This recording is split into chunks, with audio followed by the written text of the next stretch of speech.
Good morning, folks. Matthew Cook here, the Tactical Dad on the Tactical Dad podcast, and we are going to talk a little bit about gun safety and responsible gun ownership. Another big topic in the gun world, especially for anyone that is looking to get involved with guns, to become a potential new gun owner for various reasons. Protect your home, protect your family, protect your kids, sport, whatever it is, but it's a topic that's talked about a lot: gun safety and responsible gun ownership. So let's get into it. Me now being I guess I'm not a new gun owner, but I'm still kind of a newbie. So firstly, let's talk about safety. And guns are designed and made to kill people. Like, they're dangerous weapons, dangerous machines. So safety is of the utmost importance for anyone that owns a gun or is about to own a gun. According to the National Safety Council, firearms are the leading cause of death due to injury in the United States. And as a gun owner, it's important to be aware of not just that, but just the general risks associated with owning a gun. And you must take steps to ensure that your firearms or your gun are safely stored and handled. So, like, usually what goes hand in hand with buying a gun is also buying the safe that you're going to go and put it in. It's just where it's going to be stored. They go hand in hand. You're probably not going to walk out the store with just the gun. If it's your first one, you want something to put it in to keep it safe too. There are too many unfortunate happenings that have been experienced with family members and children at home because their firearm wasn't stored safely. So that is something to take steps to ensure that you get right. One of the most important aspects of being a responsible gun owner is to practice gun safety. Like, you got to practice it.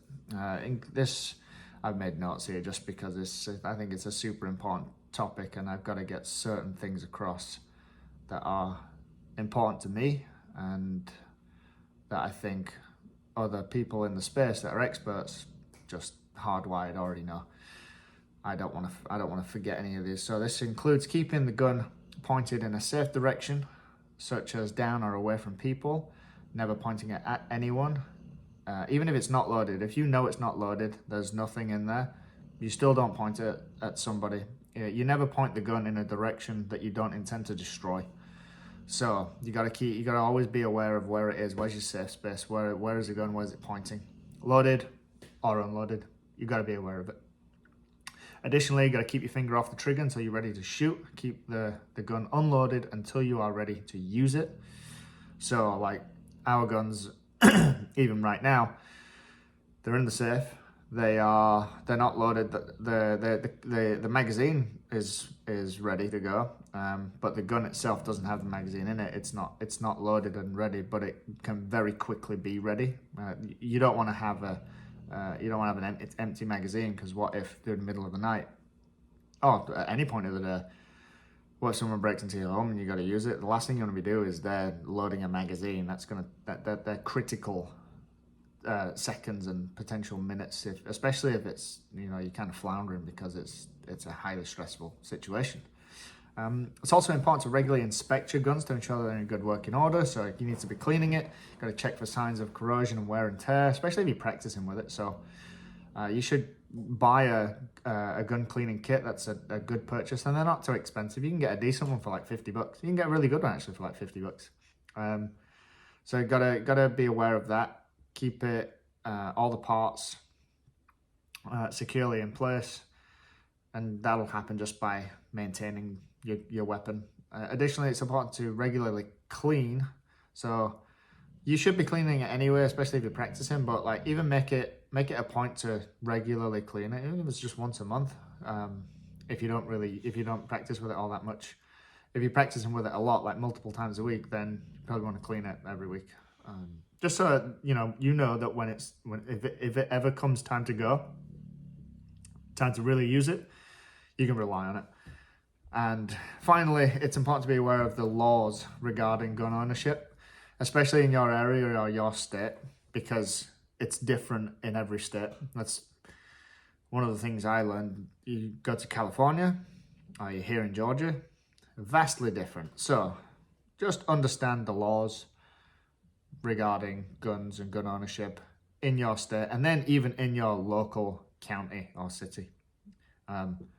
Some cities in Georgia, like they I don't think they require you to own a gun, but it's something pretty close to that. Like they want you to own a gun, so you just got to be aware of it and follow. Make sure you're familiar with them laws and regulations and you follow them. And if not, then move. Additionally, it's important to be familiar with your state's self-defense laws. Understand when you're legally allowed to use a firearm for self-defense, because a lot of people are buying guns because of that main reason: self-defense, protect your home, protect your family, protect your kids. So I would be aware of the laws around like using it, because they can get tricky in different states and different cities, different counties. I would try to, if anything, bring yourself up to speed the most with that, because yeah, maybe you protect, if you at the end of the day, making sure that you and your family are safe is the most important. But if you do that, and also at the same time you do it in a way that gets you put away for 30 years, then and you could have avoided it, then you probably want to try to avoid it. But that's it. That's all for today's episode on gun safety and responsible gun ownership. I hope you enjoyed it. That's my current short, brief intake of it. I'm sure it'll expand and evolve over the years as I become more immersed in this space. But that's all for today. Have a good day. I'll see you soon.